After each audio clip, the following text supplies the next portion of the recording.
요즘 사회적으로 문해력이 떨어지고 있다는 공감대가 확산되고 있습니다. 이 문해력이라는 게 글을 읽는 능력을 넘어서서 글의 의미를 이해하는 능력까지 포함을 하고 있는데요. 예를 들면 심심한 사과라는 표현을 두고 하나도 안 심심하다라고 말을 한다거나 중식 제공이라는 말을 두고 중국 음식 제공이라고 이해를 하는 경우를 말하는데요. 이게 동영상으로 콘텐츠 소비 트렌드가 넘어가면서 더욱 심각해지고 있다고 하거든요. 이 문해력을 향상시키기 위한 여러 방법들이 나오고 있지만 가장 좋은 방법은 바로 독서가 아닐까 싶은데요. 자, 오늘도 여러분과 책과 인생 이야기 나눠보겠습니다. 인생 책방 책방지기 이지혜입니다. 책책 수학 책책 인생 책책 책비싸우 책수의 권진영입니다. 안녕하세요. 책 소개해드리는 작가 책소작 이지한입니다. 네, 변함없이 첫 번째 코너 아는 척 책방입니다. 오늘은 어떤 책인가요? 오늘은 참 멀고도 가까운 나라. 사실 두 나라가 있어요. 중국과 일본인데 네. 그중에서도 일본 문학을 소개해드릴까 합니다. 일본 문학을 대표하는 국민 소설가라고 할 수 있고요. 일본의 세익스피어라는 별명이 붙어있는 그런 작가예요. 바로 나스메 소세키의 작품을 소개해드릴까 합니다.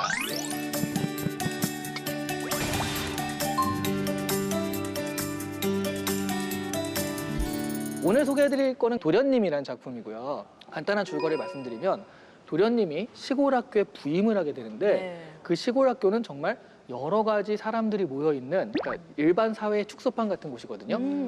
그래서 거기서 생기는 좌충우들의 이야기가 바로 도련님의 이야기예요. 도련님이라는 말은 사실 온실 속의 화초, 네. 한떨기 수선화 약간 이런 느낌이지 않아요? 여기서 그 도련님을 그런 뜻으로 해석해도 될까요? 이 도련님은 부잣집에서 곱게 자란 건 맞습니다. 여기서 이제 바로 첫 번째 아는 척 포인트가 나옵니다.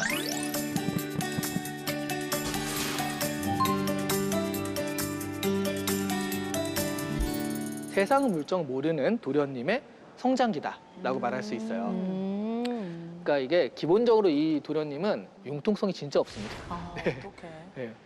게다가 자기가 뭔가 하나를 딱 이걸 하겠다라고 하면 끝까지 추구하는 사람이라 학창 시절 에피소드 중에 그런 게 나와요. 그러니까 친구랑 얘기하다가 네. 야, 너 2층에서 뛰어내릴 수가 없을 거다. 여긴 높잖아. 그러니까 내가 그걸 보여주겠어 하고 2층에서 뛰어내리는. 아, 무모한데요, 좀. 그러니까요. 네. 나는 겁쟁이가 아니야 하면서 내가 보여줄게 하면서 팍 뛰어내리는 이런 아이고야. 캐릭터예요. 아. 네. 아니, 근데 부잣집에서 태어난 막무가내 도련님인데 시골학교 교사 생활 만만치 않았을 것 같아요. 안 어울릴 것 같은데요? 그러니까요. 이게 가세가 기울고 그래서 억지로 간 거라 이게 40엔, 월 40엔을 준다기에 간 거거든요. 네. 그러니까 이게 세상 물정을 모르니까 네. 40엔이면 큰 돈, 그때 당시엔 큰 돈이었겠죠. 근데 이걸 가지고 나 온천이나 해야지 하고 온천에 막 10엔 쓰고 막 이런 이런 스타일이요. 그냥 있으면 다 쓰는 스타일. 답이 없다. 네. 그게 이제 베푸는 거에 너무 익숙하다 보니까 네. 큰 돈이란 개념도 없고 시골의 모든 게 좀 하찮고 지루하고 그런 그 느낌을 가지죠. 그러니까 네. 너무 뭐 한탕주의, 욜로족인데다가. 네, 근데 이 학교에서 적응이 어떻게 잘 될까요? 시골에 있는 여러 명과 이제 부딪힐 수밖에 없는데요. 그게 오늘 아는 척 포인트 두 번째입니다. 네.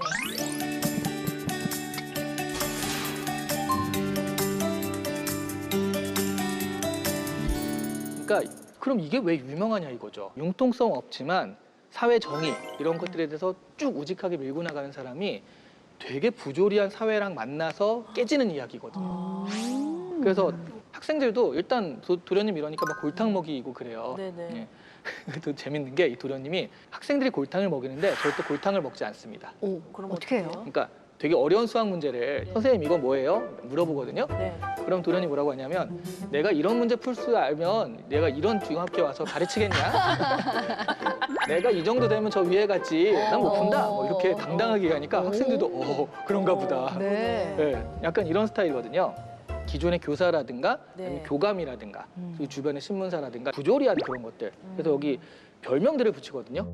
교장한테는 너구리, 교감한테는 빨간 셔츠, 교감에게 아부하는 미술 선생이 있어요. 네. 알랑새. 알랑새. 네. 수학 선생은 거센바람 뭐 이런 식으로 자기 마음대로 그렇게 부릅니다. 야, 진짜 근데 너무 당당하게 막 산다. 상사인데 막 아유 거센 바람 온다 막 이랬을 거 아니야. 맞아요. 네. 그래서 바로 그런 게 포인트예요. 처음에는 뭐 이렇게 무례한 애가 다 있어 하는데 나중에 보면 나름의 원칙과 그거에서 그러거든요. 그러니까 약간 통쾌한 게 생깁니다. 네. 그래서 많은 사람들이 보게 되는데 안타깝게도 보통 이러면 권선징악이 돼야 되잖아요. 그렇죠. 네. 권선징악은 안 돼요. 결국 학교에서 쫓겨나가지고 네. 다시 도쿄로 가서 그냥 일하고 살게 되는 그런 거라 약간 좀 씁쓸한 그런 것들도 있죠. 나는 막 권선징악 사람들 정의 이름으로 날 용서하지 않겠다 막 이러면서 막 에너지 나가고 자기 하고 싶은 대로 해가지고 이렇게 네. 뭔가 새로운 세상을 만든다 그럴 줄 알았는데 근데 못 결말이 가셨구나. 너무 현실적이네요. 근데 맞습니다.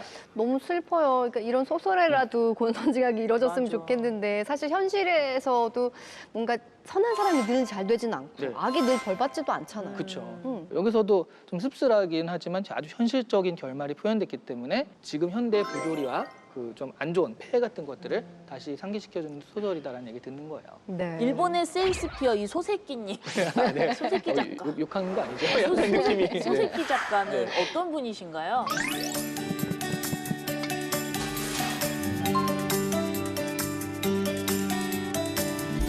그 우리나라 집회 보면 집회 인물들이 전부 다 네.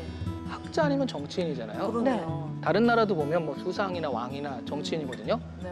문학가가 집회 도안에 들어간 나라가 몇 군데 안 돼요. 일본의 그 집회 도안에 네. 예전에 나스메 소세키 도안이 들어가 있었어요.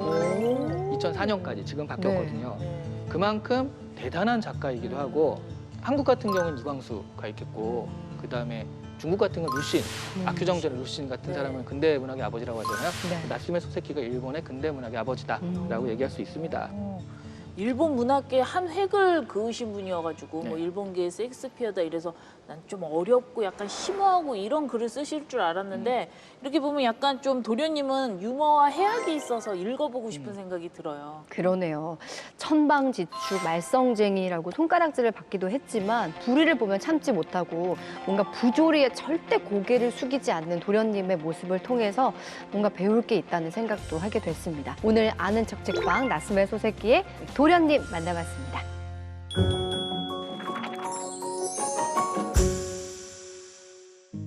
책과 인생 이야기 함께하는 인생 책방 오늘의 주인공은요. 풀뿌리 민주주의로 시작해서 중앙정치까지 한 걸음 한 걸음 우직하게 걸어온 분입니다. 자, 더불어민주당 김두관 의원님 모셨습니다. 어서 오세요. 네, 반갑습니다. 반갑습니다.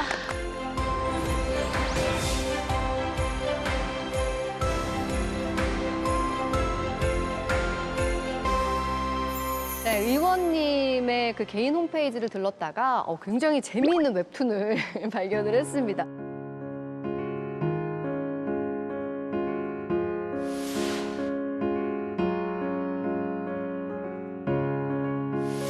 의원님의 지금까지의 삶을 그린 웹툰이었는데 주인공의 그 외모가요. 싱크 100%인 것 같아요. 그죠? 네. 네. 너무 이쁘게 그렸죠. 예. 작가가 아마 그냥 좀 이쁘게 그려주신 것 같아요. 어떻게 해서 웹툰을 제작하게 되신 거예요? 작년인가요? 대선 전에 네.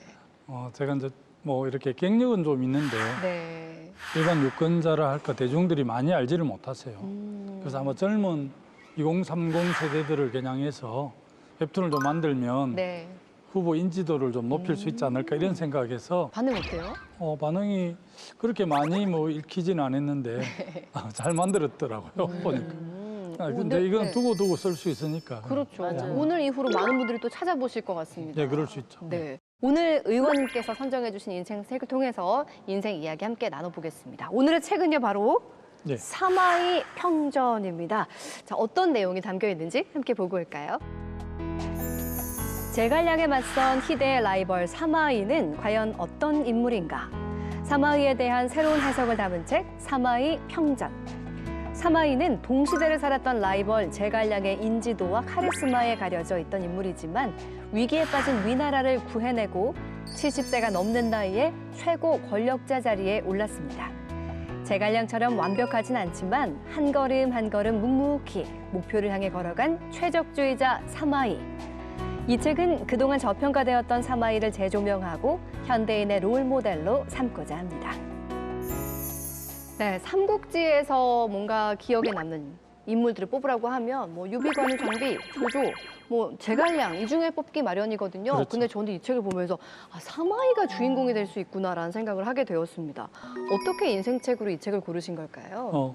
삼국지가 이제 우리 한국 사람들이 주로 아는 것은 나간중 씨가 쓴 삼국지 연희. 삼국지 연희거든요. 네. 연희는 이제 아무래도 방금 이야기한 것처럼 제갈, 공명, 유비, 간우 뭐 이런 분들이 주로 좀 주인공처럼 네. 약한 픽션이 가미된 거잖아요. 근데 이제 진수의 삼국지에 보면 사실은 최후의 책사이기도 하고 최후의 승자인 사마이가 더 훨씬 더 의미 있고 그래서 어떻게 보면 사마이가 아주 인내하고 기다리면서 최후의 책사이기도 하고 네. 최후의 승자이기도 하고 해서 이제 제가 좀 주목을 했고요. 네. 일반 우리 국민들은 대부분 이 나간중의 삼국지 연의를 읽고 또 우리 뭐 이문열 작가랑 이런 분들이 다 번역한 게 그쪽 위주로 번역을 해서 네. 오히려 정사보다는 이 삼국지 연의가 훨씬 더 우리 대중들에게 많이 알려져 있습니다. 네. 그래서 오늘은 좀 새로운 관점으로 역사를 네. 들여다볼 수 있을 것 같습니다. 두 분은 어떻게 읽으셨어요, 이 책? 사마의 하면 좀 평가가 박했다라는 얘기를 들었거든요. 가진 능력에 비해서. 그 부분에서는 약간 동질감을 좀 느끼고 있어요. 제가 네. 조금 이목구비에 비해서 좀 입담이 약하잖아요. 근데 이 책을 보면서 짧고 굵게 갈 것인지 아니면 가늘고 길게 갈 것인지 생각을 해봤는데 저도 이 사마이처럼 가늘고 길게 가면서 뭔가 한 방 쫙 굵직하게 한번 터트리고 싶다라는 생각이 살짝 들게 되더라고요. 야망을 이렇게 분집해줬어요. 네. 어떠셨어요, 작가님은? 일단 그렇게 하려면 오래 사셔야 됩니다. 그래. 오래 여기 중에서 살아야지. 제일 오래 살았기 때문에 맞아. 그걸 다 그 열매를 거둔 네. 거거든요. 전 이거 보면서 네. 여기서도 제갈량이랑 자꾸 비교해서 얘기를 하잖아요. 네. 약간 그런 느낌이었어요. 손흥민과 김민재. 어허. 그러니까 제갈량 같은 경우는 화려하잖아요. 네. 그러니까 뭐 EPL 같은 데서 골 계속 넣으니까 사람들이 네. 골에 열광하고 막 화려한 그런 모습을 보면서 막 우와 하는데 네. 지금 보면 그러니까 수비가 되게 중요하다. 그러니까 새로운 평가, 수비에 대한 지표가 개발되고 하면서 네. 김민재가 손흥민보다 지금 몸값이 더 높거든요. 오, 그래요? 네, 이렇게 새로운 평가들이 등장을 하는데 이걸 보면서 탄탄한 수비를 했던 이 김민재가 지금은 오히려 그 각광을 받는 거 보면 아, 그 사마이한테 다시 주목을 할 수도 있겠구나 이런 생각이 들더라고요. 축구와 비교를. 그러니까 예, 이해가 뭐. 쏙쏙 되네. 아주 적절한 비유가 감사합니다. 네. 자, 이제 본격적으로 키워드를 통해서 우리 김두관 의원님의 책과 인생 이야기 나눠보겠습니다. 첫 번째 키워드 볼까요? 자, 첫 번째 키워드는 바로 최적주의자입니다. 보통 우리가요, 뭐 완벽, 최고 이런 말은 많이 하잖아요. 최적주의자는 좀 낯선 단어기도 합니다. 근데 우리 시안 작가님, 최적주의자를 정의한다면 정확히 뭐라고 할 수 있을까요? 여기서는 그 얘기하는 게 완벽주의자는 최고의 상태를 추구하고 실패를 두려워하지만 최적주의자는 자신의 선택이 가장 나은 것이라고 믿으면서 목표를 달성하는 과정에서 지나친 완벽을 요구하지 않는다. 그리고서 실패도 하나의 과정이다 생각해서 뚜벅뚜벅 걸어가는 것이다. 네. 뭐 이런 식으로 얘기를 해요. 어허. 이게 좀 추상적이잖아요. 네. 그래서 제가 생각하기엔 요즘 스타트업이 일을 하는 방식이라고 생각합니다. 대기업 같은 경우는 상품을 낼 때 되게 완벽하게 이걸 다 테스트하고 그렇게 내야 되잖아요. 네. 스타트업은 일단 내거든요. 네.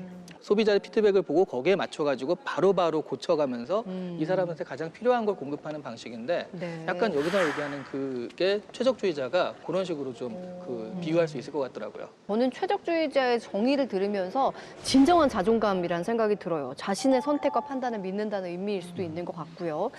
근데 이 사마이가 바로 최적주의자였다고 하거든요. 어떤 부분에서 그렇게 평가가 될까요? 워낙 제갈량이 신출 기모란 분이라서 네.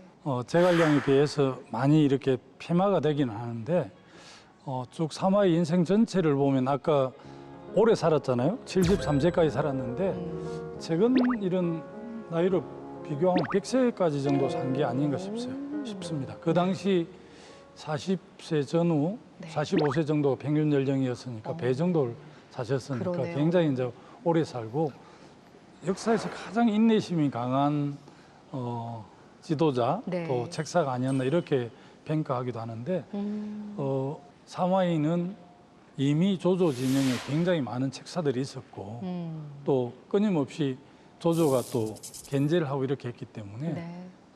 꿈을 마음대로 펼칠 수는 없었고 주어진 조건에서 하나씩 차근차근 준비를 해서 조건에 맞게끔 역할을 했기 때문에 네. 완벽한 사람이라기보다는 상황에 맞게끔 조응을 하고 대응을 한 제적주의자가 아니었나 네. 그렇게 저는 해석이 됩니다. 그럼 이쯤에서 우리 의원님의 성향이 좀 궁금하거든요. 제갈량 같은 완벽주의자세요? 아니면 사마이 같은 최적주의자세요? 뭐 단순하게 비교할 수는 없지만 네. 저는 뭐 제갈량처럼 뭐 출중한 사람이 아니고 불풀이 현장부터 이렇게 차근차근 해서 어떻게 보면 이 사마이가 조조 부름을 받고 가서 이제 말 관리하고 뭐 네. 정말 하찮은 일부터 쭉 했잖아요. 그래서 어떻게 좀 비교를 굳이 하면 사마이하고 제가 좀 더 많이 닮아 있는 거 아닌가 싶기도 합니다. 제갈량이랑 계속 비교가 된다는 얘기가 계속 나오고 네, 있는데 나이도 네, 비슷하고. 사마이가 한 2살 정도 많고 네. 동시에 살았는데 사마이 최종적으로 오래 살아서 승자했죠. 그래서 강한 자가 오래 가는 게 아니라 오래 가는 자가 강한 자다 이런 것도 이 사마이 여기서 나왔을 겁니다. 네. 사마이가 최적주의자면 제갈량은 완벽주의자다라는 게 이 책에서 여러 가지 에피소드에서 예. 비교가 되는데 좀 기억에 남는 거 있으세요? 추풍오장언이라고 사마이하고 제갈공명하고 대치를 하잖아요. 거기서 사실은 이제 제갈공명 입장에서는 북벌을 하면서 사마이를 끌어내려고 전투에 끌어내서 전쟁을 승리로 이끌려고 굉장히 모욕적인 너는 남자도 아니다 뭐 이런 식으로 이제 희롱을 하면서 이 여성분들이 갖는 뭐 치장하는 도구 이런 걸 네. 보낸 거죠. 그럼에도 불구하고 사마이가 거기에 열받지 않고 차분하게 대응하면서 오히려 당신 그 사신을 보고 공명이 뭐 식사는 어떻게 하느냐 일은 어떻게 하는 게 많이 물어봅니다. 그러면 건강 조심하시라. 네. 권장 20대 이상 때리는 건 직접 하고 네. 만기 칠라면서 아침부터 밤늦게까지 직접 정무를 보고 네. 그러면 뭐 음식은 식사는 많이 하냐 이런 게 식사는 많이 안 한다 이렇게 하는 걸 보면서 사마이가 그 자신과 대담 속에서 이 공명의 상태를 다 알아채거든요. 네. 그래서 이제 소위 지구전을 통해서 최종적으로 사마이가 승리하고 그 오장원 전투에서 사실은 패배함으로 해서 이 제갈공명이 돌아가시게 되거든요. 네. 그런 걸 보면서 굉장히 좀 의미 있게 봤습니다. 네. 제갈공명보다는 사마이 쪽이다라고 말씀하셨는데 얼핏 저희가 생각하면요. 의원님은 전국 최연소의 지방자치단체장 하셨죠. 행정자치부 장관 하셨죠. 도지사의 대선 경선 후보 나가시고 맞아요. 국회의원까지 이력을 이렇게 쭉 보다 보면은 완벽에 가깝지 않나라는 생각이 들거든요. 워낙에 화려한 이력을 가지셨고 도전하는 것마다 막 척척 이뤄낸 성공 신화를 저희가 떠올리게 되는데 아니 어떻게 보면은 저희가 보기엔 스포트라이트 쫙 받은 제갈량이랑도 비슷하신 것 같기도 하거든요. 사실은 네. 사실 뭐 그렇게 좀 알고 계신 분들이 꽤 많긴 한데요. 실제 제가 이제 공직선거를 11번 출마를 해서 네. 5번 승리하고 6번 패배를 했으니까 아직도 그러세요? 승리 확률이 5할이 안 되거든요. 네. 그 대신 이제 참여정부 때 노무현 대통령께서 제가 행정자치부 장관으로 저를 기용을 해서 정부 혁신이나 지방 분권, 균형 발전 이런 정책을 제가 맡아서 했는데 그래서 상간 국무위원을 하고 네. 또 당의 최고위원도 하고 그래서 그런지 제가 그렇게 많이 공직선거에서 패배했는지를 잘 기억을 못 하더라고요. 맞아요. 사실은 굉장히 많이 떨어졌습니다. 그러셨군요. 네. 근데 의원님의 행보를 보면 뭔가 파격, 도전이라는 단어랑 굉장히 잘 어울려요. 여러 차례 말씀하셨다시피 실패를 겪으니까 좀 어떻게 보면 편한 길로 갈 만도 한데 오히려 좀 어려운 길을 따라서 가신다라는 느낌이 좀 있긴 하거든요. 그게 뭐 운명이라고 할 수는 없겠지만 이제 그 영남에서 우리 민주당을 하는 거는 사실 어떻게 보면 참 고행의 길입니다. 지역주의를 극복하려고 쭉 활동을 하다 보니까 네. 여러 번 도전하게 됐고요. 네. 그런데 도전을 통해서 제가 좀 평가를 받아서 2010년은 이제 제가 최초로 경남에서 야권도지사도 하고 그렇게 해서 네. 좀 주목을 받았는데 어쨌든 그렇게 해서 이제 중간에 도지사 4년 임기 중에 2년 10일 하고 중도 사퇴하고 2012년에 대선에 도전했거든요. 근데 왜 그러셨어요? 좀 안정될 만하면 왜 그거를 다 저버리고 다시 주변에서 시작하시고. 야권의 필승 카드가 김두관 후보다 지사다 네. 이렇게 자꾸 부추기니까 제가 중심을 못 잡고 있었기 때문에 근데 흔들려서 참여를 하고 패배하고 독일에 1년 동안 연수를 갔었거든요. 독일에 이제 돌아오니까 김포에 이제 아주 저로서는 연고가 전혀 없는 곳인데 김포에 좀 이렇게 국회의원 출마하면 좋겠다 당에서 요청을 해서 제가 떨어질 줄 알면서 갔었어요. 김포 지리도 잘 모르게 했고 떨어지고 나서 2년 동안 이제 김포 지역 주민들하고 소통하면서 2016년에 압도적으로 당선이 되고 21대 총선에서 그냥 김포에서 좀 쉽게 재선하는가 보다 이렇게 생각을 했는데 네. 경남 양산에 우리 당 후보가 없다고 네. 저를 가라고 그러더라고요. 그래서 저는 뭐 좀 세대도 있고 저는 이제 당에서 요청하고 또 결심을 하면 우리는 과감하게 좀 몸을 던지는 그런 스타일, 그런 도전하고 이런 걸 빼버리면 뭐 김두관 있겠습니까? 그래서 과감하게 도전하고 그렇게 하고 도전의 아이콘이시네요, 의원님. 뭐 그렇게 평가해 주는 당원들도 있습니다. 네. 네, 그러니까 필뿌리 민주주의부터 시작하셨기 때문에 그 내공이 네. 장난이 아닐 거라는 생각이 들고요. 내년에도 기대가 됩니다. 두 번째 키워드 함께 볼까요? 김두관 의원의 책과 인생 이야기 두 번째 키워드는 바로 최후의 승자입니다. 네, 사마이는 결국 이기는 사마이라고 하기도 하는데요. 사마이를 최후의 승자라고 표현하는 이유가 있을까요? 어쨌든 저희 그 후한 말 어지럽던 그 혼란기에 삼국이 이제 정립이 되잖아요.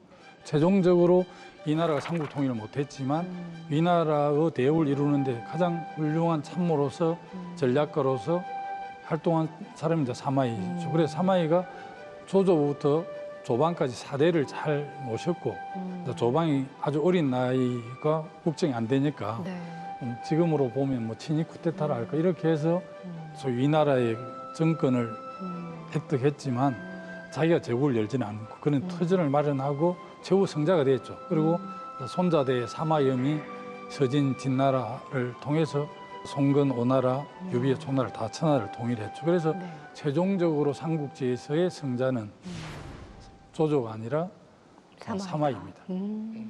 약간 그래서 들어보면요, 사마이는 가랑비 같아요. 음. 그러니까 소나기가 쫙 오면 사실 그때만 살짝 피하면 되잖아요. 네. 근데 가랑비는 이 정도면 맞고 가야겠다고 맞고 가다가 다 젖어요. 1시간 맞으니까 이게 소나기 맞은 것보다 더 심하게 그렇게 뭐 싸울 때도 그러니까 크게 이렇게 싸우기보다는 국지전 위주로 싸우고 그렇죠. 기다리고. 네, 그러니까 적군이 사정권 안에 들어왔을 때도 되게 신중하게 이렇게 싸워가면서 상대가 그러다가 허점을 보일 때 네. 또 싸워가지고 이겼다라고 합니다. 그러니까 이걸 보면 느리지만 차근차근 이렇게 가는 게 결국 최후의 승자가 되는 비결이다. 뭐 이런 노래가 것도 생각난다, 노래가. 노래요? 사마이로 헤어서 할 일도 많아. 이렇게 조급하게 가면 안 됩니다. 그러니까 조급해요. 조급하게 가지 네네. 말고 네. 아 그래 또 크게 싸울 때 싸우고 좀 적게 싸울 때 이렇게 빠지더라도 뭔가 너무 오래 기다려야 되니까 좀 답답하기도 한 것 같아요. 그러네요. 아니, 저희 남편이 저한테 신혼 때 한 얘기 있거든요. 네. 지혜야, 우리는 불꽃 같은 사랑 말고 잔잔한 잔불 같은 사랑을 하자. 이런 얘기 했는데 정말 제갈량이 약간 불꽃 같은 삶을 살았다면 사마이는 절대 꺼지지 않는 잔잔한 잔불 같은 느낌이었다는 생각을 하게 되거든요. 인생이라는 게 굉장히 긴 호흡이잖아요. 진짜 누구나 이렇게 사마이처럼 최후의 승자가 되고 싶을 텐데 보통 의원님을 보면 이 삶을 잠깐 말씀하셨지만 보통 사람들한테 희망을 주는 분이라는 생각이 좀 들어요. 뭐 나도 열심히 하면은 나중에 최후의 승자 될 수 있지 않을까, 결국은 이길 수 있지 않을까라는 희망을 주셨다는 생각이 좀 들더라고요. 보통 인생이 길지만 보통 40대, 50대에 성취를 하고 네. 마무리를 하고 노후를 생각하는 사람도 많잖아요. 네. 그래서 어떻게 보면 희망을 잃은 40, 50대에 희망을 주는 메시지다. 네. 그 팽전을 쓴 나 작가가 그렇게 써놨잖아요. 네. 그 사마이를 보면 정말 어마어마한 나이에 지금 미국의 조 바이든 대통령이 80세인데 네. 그 세계의 강국이 미국 대통령을 하고 있는데 약간 그 연령적으로 보면 좀 비슷한 느낌이 좀 들어요. 의원님은 어떠셨어요? 젊은 시절, 어린 시절 얘기가 궁금해요. 좀 평범하셨다던데요.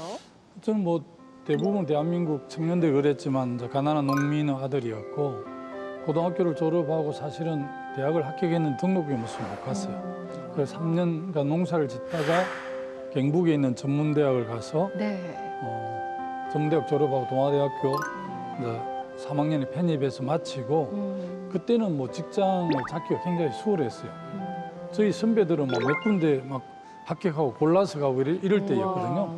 근데 저는 직장보다는 고향 가서 좀 지역 운동을 하고 싶더라고요. 제 고향이 어려우니까 농촌 지역. 네네. 그래서 농민 운동 겸 지역 운동을 하고자 이제 학교 졸업하고 고향을 갔죠. 그래서 이제 그러니까 좀 작은 말은 아니고 자연 말로 한 185 되니까 지금은 185고 그때는 155인데 큰 마을인데 네. 동네 선배님들이 우리 동생 이번에 마을 이장을 좀 한번 하면 어떠냐 심부름을 좀 하라 하더라고요. 그래서 제가 뭐 마을에 신세도 많이 지고 했으니까 그때는 봉사자잖아요. 마을 이장도 사실은 선거에 당선됐었어요. 그리고 마을 이장도 하고 농민회도 하고 책방도 오늘날 북카페 원조 비서던 책사랑 나온다라고 도서 대여점을 했는데 그때 우리 회원들이 많았었어요. 그리고 이제 지역 신문, 지방화 시대가 되면서 지역 신문들이 막 만들어졌는데 제가 남해 신문을 또 참관을 했었거든요. 그런 활동들을 한 10년 열심히 하니까 37의 국민들이 이제 최연소 군소로 뽑아주셨고 네.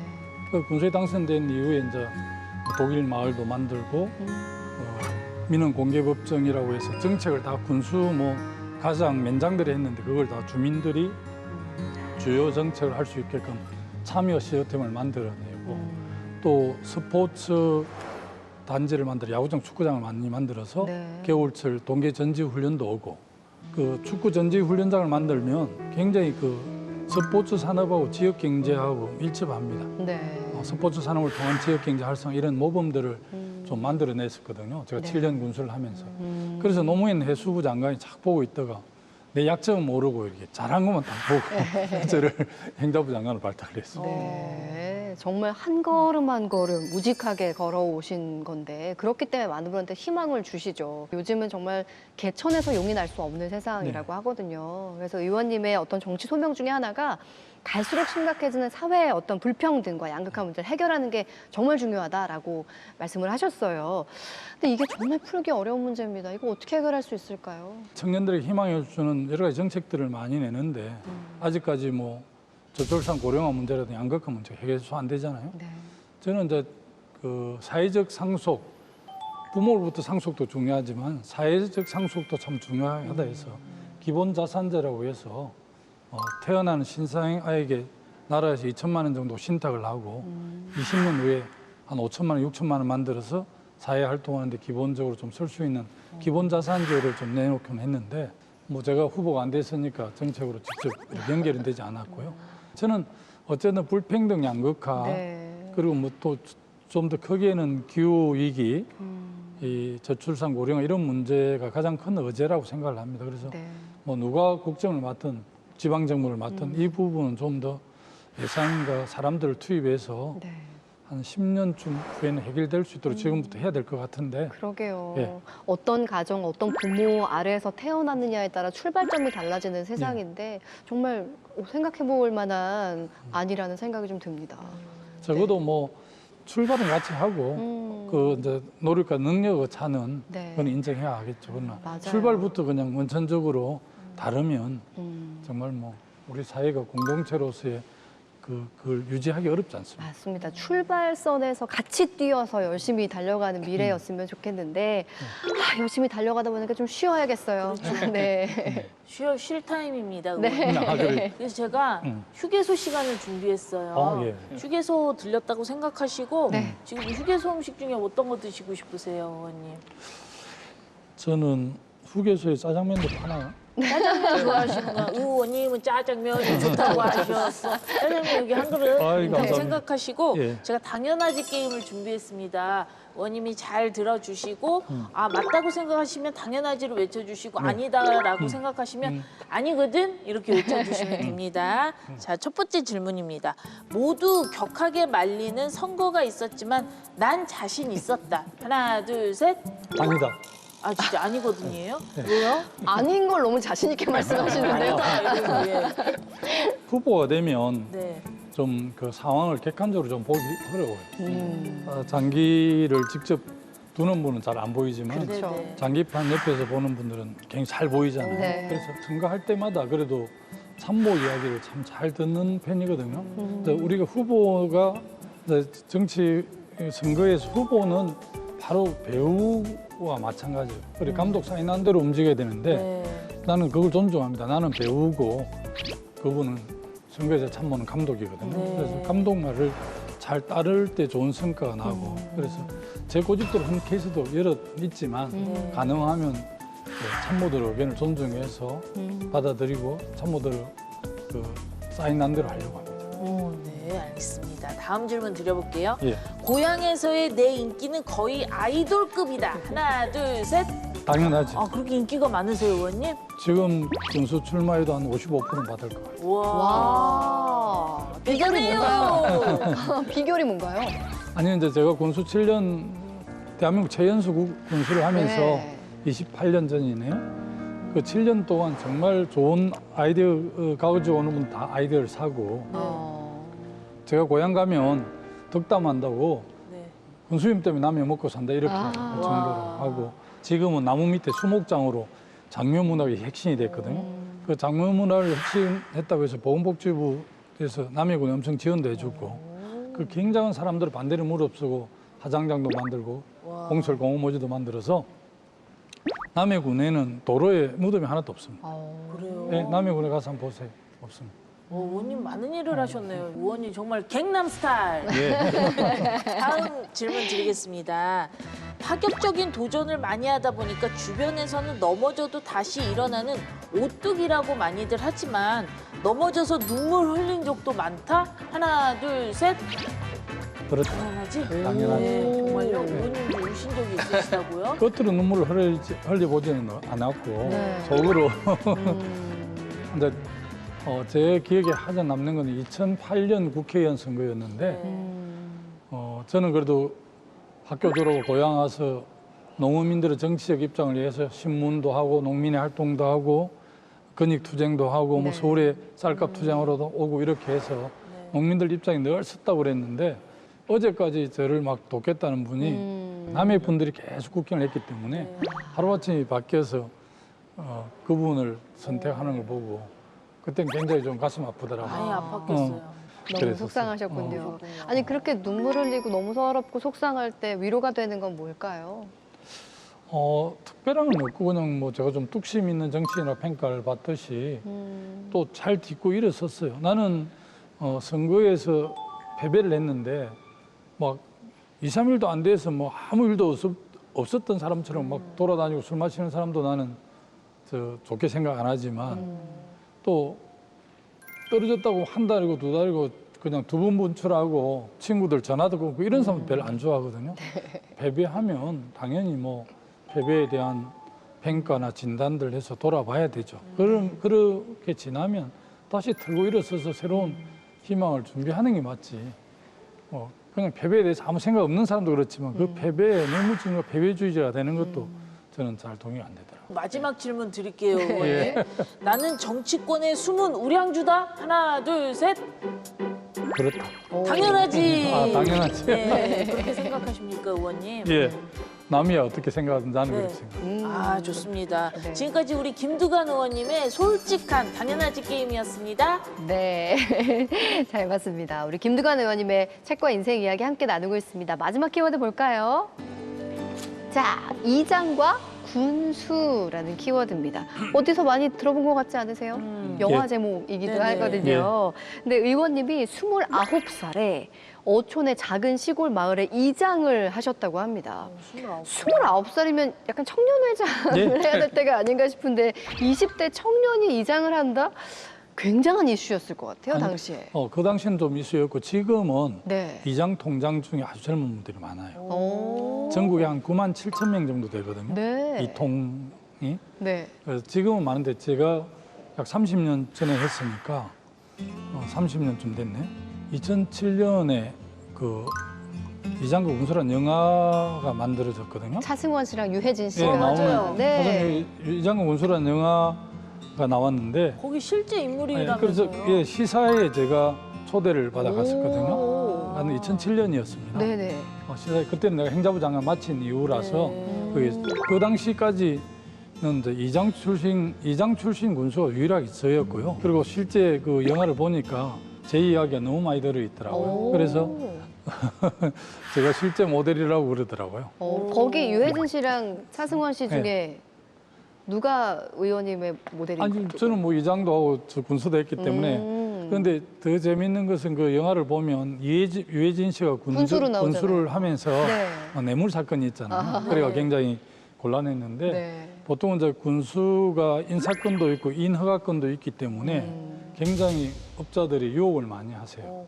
저도 그런 경험들이 여러 번 있었는데 네. 제 이야기 같기도 하고 네. 그 영화를 보니 그 당시에는 170만 정도 했는데 지금 1000만 정도 이상 시청했대요. 네, 그 영화를 그랬겠죠. 봤는데 김두관이가 실제 모델인지 아는 사람 1%도 안 되거든요. 저도 오늘 알았어요. 빨리 저기 SNS에 올리세요, 어머니. 오늘 이후로는 이 장관 군수 모델이시다라는 거 저희가 알려드릴 테니까 포즈 한번 찍어볼까요? 저희가 여기다가 유해진 씨랑 차승원 씨 모실게요. 예, 그래 주시면 좋죠. 자, 하나, 둘, 셋.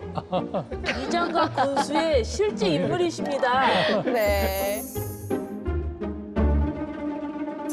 좋습니다. 워낙에 쟁쟁한 이력들이 많으셔가지고 나중에 이력서를 훔쳐보고 싶어요. 굉장히 빼곡하게 적혀 있을 것 같습니다.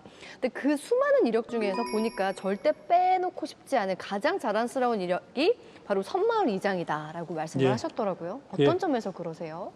제가 이제 경력이 여러 개 많이 있지만 네. 어디 꼭 가면 이제 뭐 특강 이런 데 가면 군수부터 시작하더라고요. 군수, 뭐 도지사, 장관, 국회의원 이렇게 당의 최고위원 이렇게 소개를 하는데 네. 제가 연단에 올라가서 제 경력 중에 가장 제가 사랑하고 아끼는 경력이 빠져 있다고 네. 그러면서 마을 이장을 소개를 합니다. 근데 마을 이장이 그 풀뿌리 민주주의로 치면 가장 현장이잖아요. 네.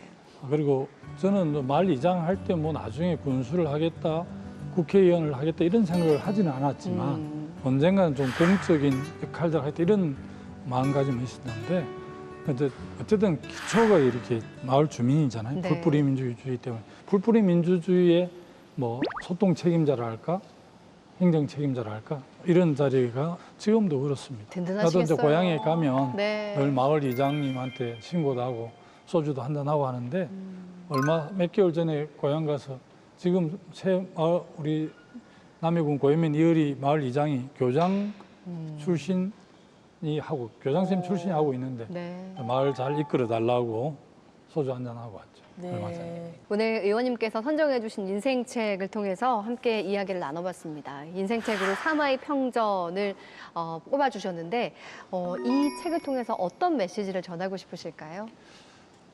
주어진 그런 조건이나 상황에서 어쨌든 차근차근 이렇게 역할들을 하면 그런 것들이 좀 모여서 의미 있는 성과가 되고 또 인생이 긴데 너무 조급하게 이렇게 결정하지 말고 좀 더 신중하고 좀 먼 미래를 보고 이렇게 차근차근 하고 이런 이제 지혜를 가르쳐 주는 것 같거든요. 그래서 좀 이렇게 막 열정도 중요하지만 차분하게 신중하게 인내하고 때를 기다리면서 이렇게 잘 준비를 하면 자기 인생 목적이 이루어진다는 그런 걸 강하게 시사하고 있고 또 사마의 인생 전체가 그걸 간통하고 있기 때문에 역사에서 이제 최후의 책사, 더 나아가 최후 성자로 이렇게 기록되는데 우리 청년들, 젊은이들이 이렇게 사마이처럼 최후 성자가 됐으면 좋겠습니다. 네.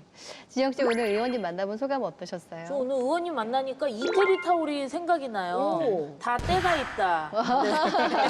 우리 청년들에게 정말 좋은 메시지인 것 같아서 네. 계속 그런 차근차근한 메시지를 주시는 의원님이 되시길 기대하겠습니다. 네. 네. 끝으로 우리 간단한 추천평 부탁드릴게요. 이 죽은 공룡이 산 사마이를 이겼다 이런 게 삼국지연에 보면 딱 이렇게 나오잖아요. 네. 정말 이렇게만 보니까 그렇고 네. 이렇게 보니까 결국엔 사마이가 이겼네요. 맞아요. 그러니까 여기 보면 뚜벅뚜벅 자기를 하고 걸어가고 근데 야 이게 남들이 나를 알아주지 않은 것 같아. 나 너무 어두움 음지에서 일을 하는 것 같아. 이렇게 조금 마음에 불편함이 있으신 분이라면 이 책을 보면 좀 위로를 받을 수 있지 않을까 생각이 듭니다. 네.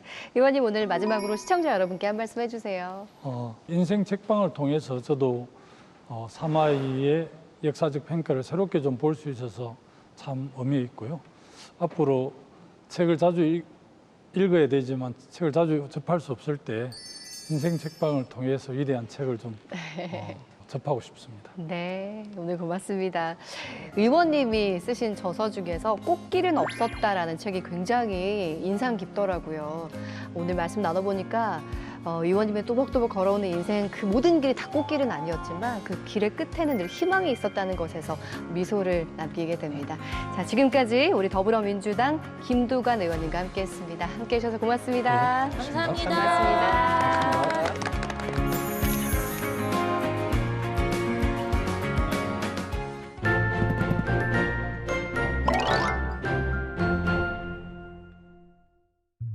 안녕하세요, 홍재경입니다. 우리는 인생의 순간마다 다양한 선택의 기로에 놓여지곤 합니다. 순간의 선택이 평생을 좌우한다라는 말처럼 선택은 인생을 바꾸는 계기가 되기도 하며 한 번 결정한 선택은 다시 되돌릴 수 없기에 우리 인생에서 정말 큰 부분을 차지하고 있는데요. 국회도서관 북큐레이터 기획도서 선택, 그리고 전문가의 금주의 서평과 국회도서관과 함께하는 화제의 도서까지 함께 만나보시죠. 간단하게는 오늘 먹을 점심 메뉴부터 휴가철 여행지, 이직, 결혼, 이혼을 앞둔 중요한 순간까지 우리 삶 속 다양한 결정의 순간에서 여러분은 후회 없는 선택을 할 수 있나요? 경영학 전문가인 저자는 책을 통해 좋은 결정을 내릴 수밖에 없는 프로세스가 반드시 존재한다고 주장하는데요. 해당 프로세스에 따라 결정을 방해하는 장애물을 제거하고 고민의 본질이 무엇인지 바로 본다면 결국 후회하지 않을 결정을 내릴 수 있다고 말합니다. 충동적인 선택을 피하고 과학적인 결정의 기술을 알려주는 책, 결정의 기술과 함께 여러분도 후회 없는 선택하시길 바랍니다. 혹시 내가 한 결정이 잘못된 결정은 아닐까 하는 두려운 마음에 쉽사리 결정하기 어려웠던 순간 다들 있으시죠? 경영 컨설턴트인 저자는 사람들이 쉽게 결정을 하지 못하는 이유가 있으며 올바르고 빠르게 결정하는 비법을 알면 자신 있게 결정을 할 수 있다고 말하는데요. 책을 통해 프로 결정러가 되기 위한 41가지 비법을 제시하며 하고 싶은 일과 할 수 있는 일, 해야 하는 일을 명확히 하면 망설이지 않고 결정할 수 있다며 진정한 의미의 결정은 생각만 하지 말고 행동하는 것이라고 설명하고 있습니다. 쉽게 결정을 내리지 못하는 결정장애 굴레에서 벗어나고 싶으시다면 오늘부터 내가 결정합니다를 추천합니다. 오늘의 서평책은 서양 학술 용어의 번역과 근대어 탄생의 과정을 그린 책, 그 많은 개념어는 누가 만들었을까입니다. 철학, 미학, 물리학, 논리학 등 모두 우리에게 낯설지 않은 학술 용어들이죠. 하지만 그 기원에 대해서 우리는 자세히 알지 못하는데요. 서평자 손지연 경희대학교 일본어학과 교수는 어마어마하게 쏟아져 들어온 서양 학술 용어를 어떻게 개념화하고 일본어로 번역했는지 찬찬히 그리고 집요하게 쫓는다라고 말하며 자칫 무겁고 지루하거나 너무나 학술적이어서 선뜻 다가가기 어려울 법한 내용임에도 독자들은 마치 게임을 하듯 퀴즈를 풀듯 저자가 이끄는 대로 페이지를 술술 넘기게 된다라고 서평하는데요. 일본과 서구의 지식체계가 서로 얽히며 새로운 말의 탄생 과정을 흥미롭게 추적하는 책, 그 많은 개념어는 누가 만들었을까입니다. 국회도서관과 함께하는 화제의 책, 첫 번째 책은 왜 우리는 세계를 있는 그대로 보지 못하는가입니다. 우리는 어릴 때 우리 주변에서 일어나는 현상을 이해하기 위해 틀을 마련하게 되는데 이를 직관이라고 합니다. 책은 중력과 밀도, 지구, 진화, 질병, 유전자 등 세상에 대해 우리가 쉽게 범하는 직관 이론부터 개선하는 방법까지 제시하는데요. 왜 우리는 세계를 있는 그대로 보지 못하는가와 함께 여러분을 올바른 과학의 세계로 초대합니다. 다음은 월스트리트 저널과 USA 투데이 베스트셀러이자 세리 CEO 비즈니스 북클럽 선정도서에 오른 책 역노화입니다. 저자 세르게이 영은 책을 통해 인류가 머지않아 단순히 오래 사는 것이 아닌 젊은 채로 오래 사는 역노화 시대가 올 거라 말하는데요. 더 젊게, 더 강하게, 더 행복하게 나이 드는 지침서를 제시하는 책 역노화는 수명을 넘어 젊음 연장을 실현하는 역노화 기술의 모든 것을 담았습니다. 고작 1만 년 정도의 역사로 인간은 어떻게 다른 동물들과 달리 눈부신 발전을 이뤄냈을까요? 책 창조적 유전자의 저자는 자연 선택에서 벗어나 풍요를 맞이한 인류가 어떻게 변해왔는지 그리고 앞으로 어떻게 변해갈지에 대해 주목했는데요. 또한 특정 환경에서 유전자가 표현되는 각각의 형태를 일컫는 표현형의 변화에 관심을 가지며 책을 통해 인류의 역사를 새롭게 기술했습니다. 선택을 주제로 한 오늘 모익지 어떠셨나요? 오늘 소개한 책이 중요한 결정을 앞둔 여러분의 선택에 도움이 되었기를 바랍니다. 어떤 책을 읽을까 고민에 빠진 이들에게 선택의 가이드라인을 제시한 오늘 뭐 읽지? 여러분은 어떠셨나요? 다음 주에는 또 어떤 책으로 여러분과 만날지 궁금한데요. 다음 이 시간에 새로운 책으로 다시 인사드릴게요.